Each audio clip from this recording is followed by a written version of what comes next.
What's going on, guys? Welcome back to the channel. Chris, ZP002 here from ZERT. Here to talk to you today. We're going to do a little bit of a product review. Not a new product, even though there are some new models out there right now, and we are working to see if we can't get our hands on some of these new models, but a product nonetheless that I am a big fan of. It was an everyday carry gun for a while, and I did spend a long time with this firearm and training, but we're going back a decade ago. But today we're going to talk about the Smith Wesson, the M&P 2.0 optic ready compact version. So before we begin, let's just go ahead and show everybody that we are good, we're safe, we are clear.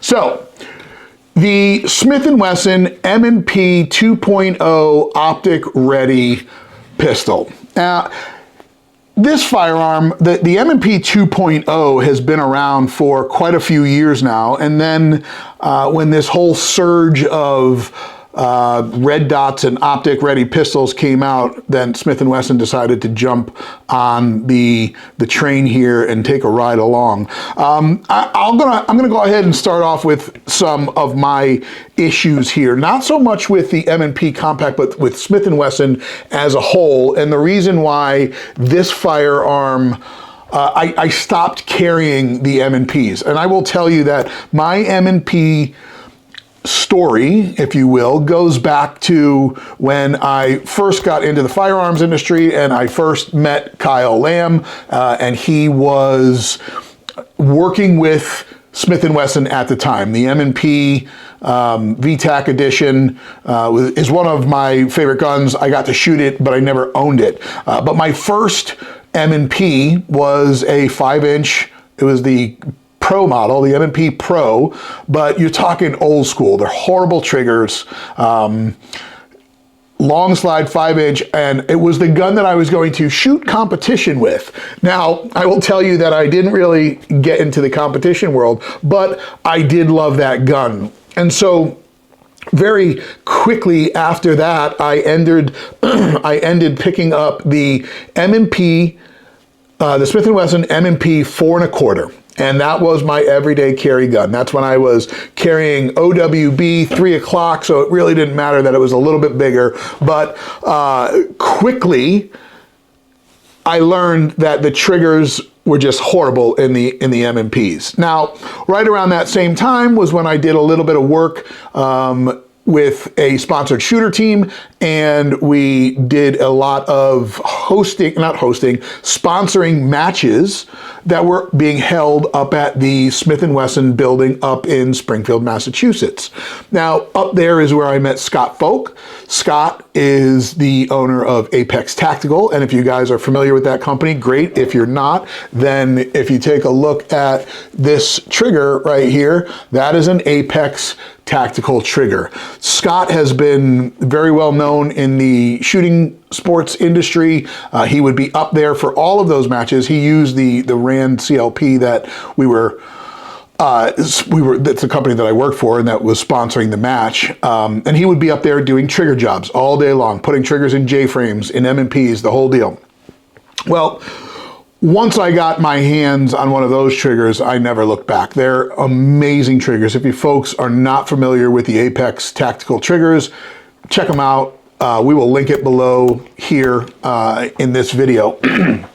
But I put that trigger in that firearm, and like I said, it was a game changer. Now, during this time was when I worked for these other manufacturers, and also during this time is when I started my heavy training venture up at King 33. If you have been with ZERT for long enough, you know all about King 33 and the fun that we had while we were there. But that is the firearm that I would bring up there. Now, one day, or one work trip, I was out in Arizona, which is where Apex Tactical is located, brought my M&P in, and Scott did a custom gunsmith fit threaded barrel in that firearm, and now that firearm lives in a different place, but it is suppressed. Now, fast forward a little bit, And I broke up with Smith Wesson at the time. I broke up with them because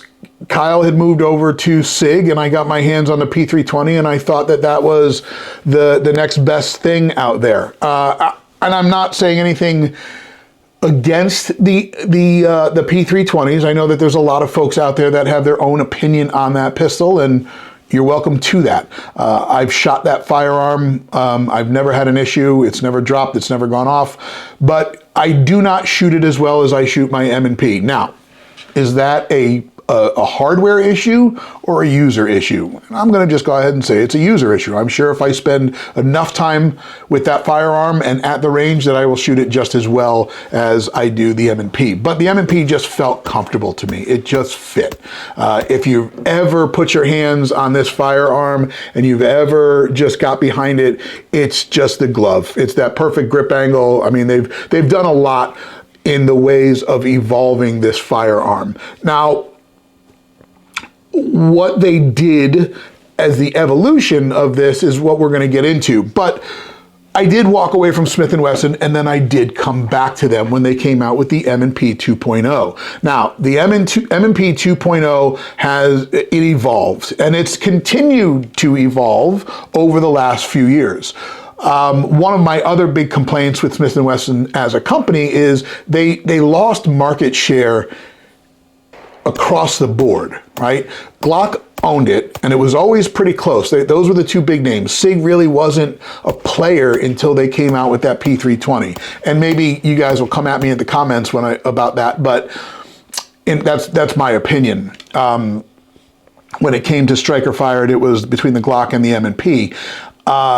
And for whatever reason, M&P just was not getting the aftermarket support that some of the other companies did, like Glock, and now like SIG. And what I mean by that is holster companies, right? So for a while, I was a fan of the G-code holsters, their OWBs.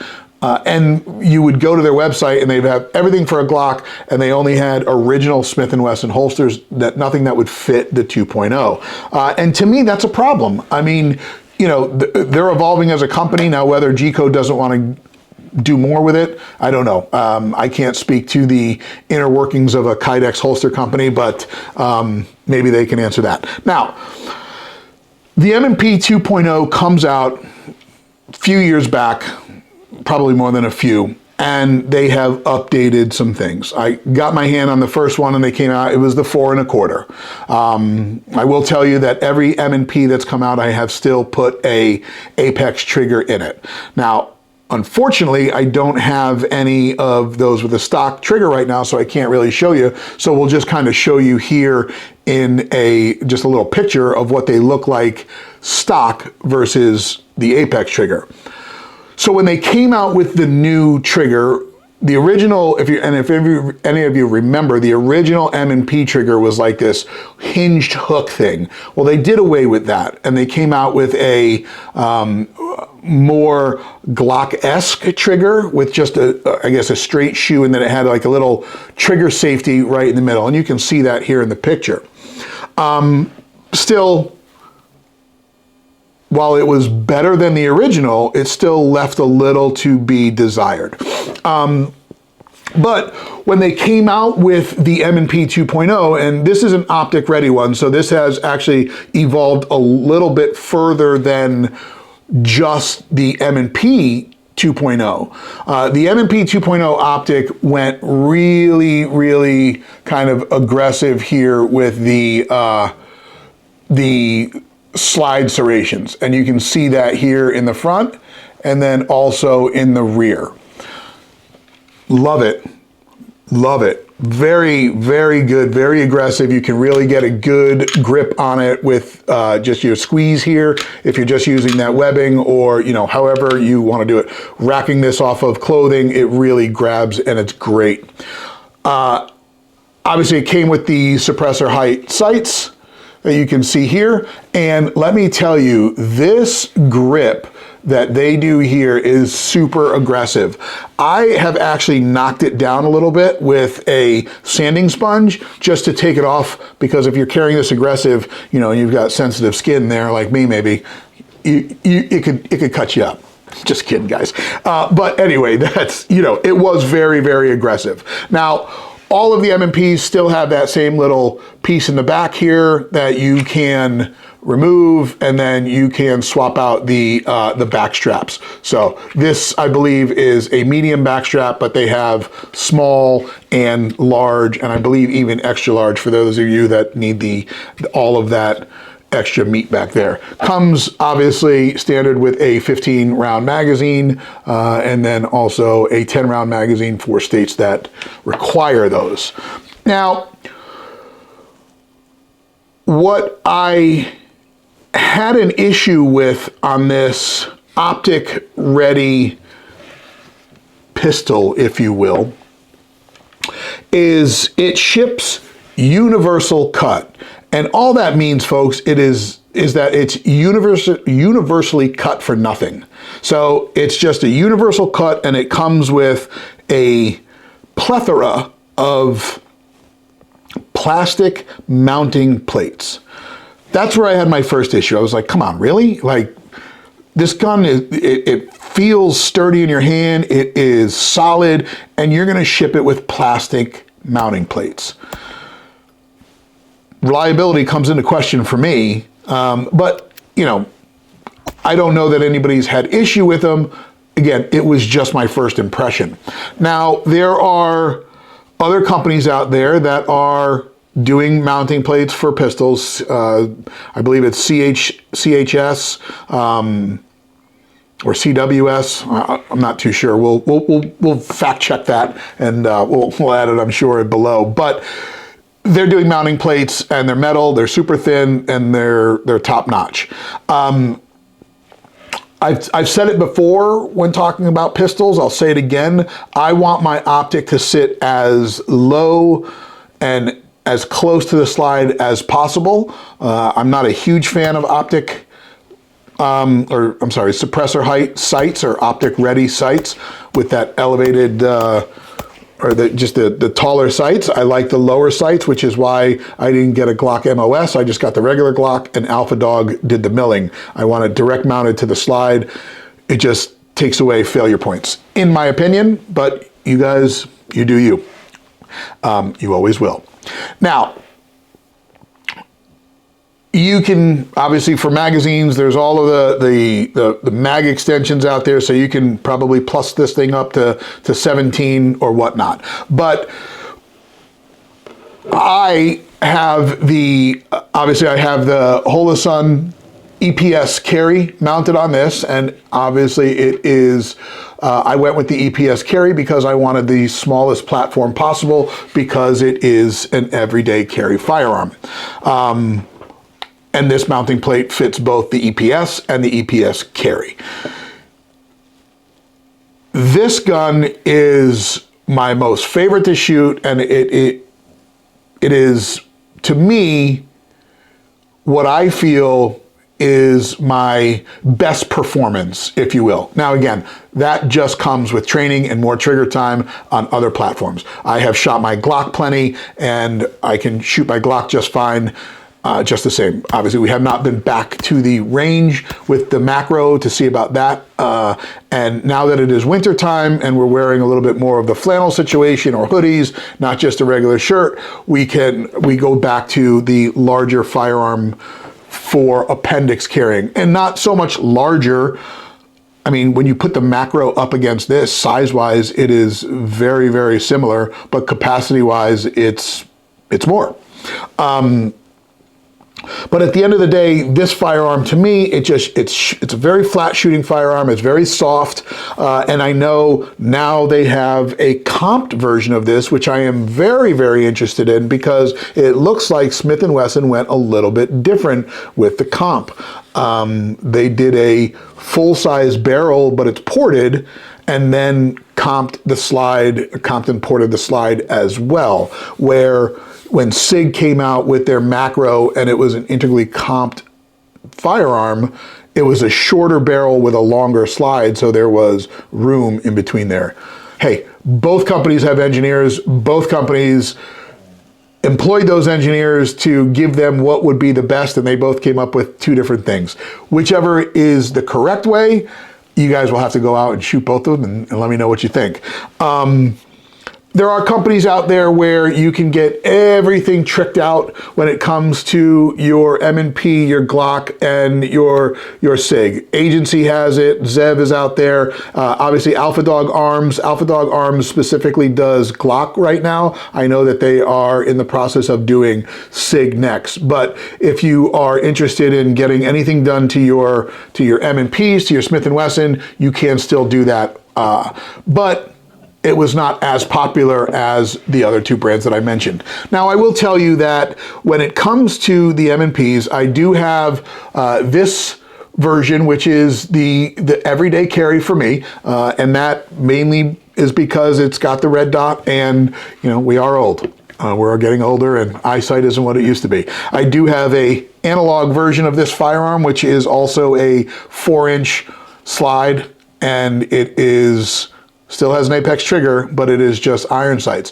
One of my other firearms in the M&P world is one that I took to some training down in North Carolina last year, and it is the M&P 5-inch in FDE, all 50 shades of FDE, and I had sent that slide off to JagerWorks to have that cut for a Trijicon optic, and you can see that it is currently sitting with the Trijicon MRO.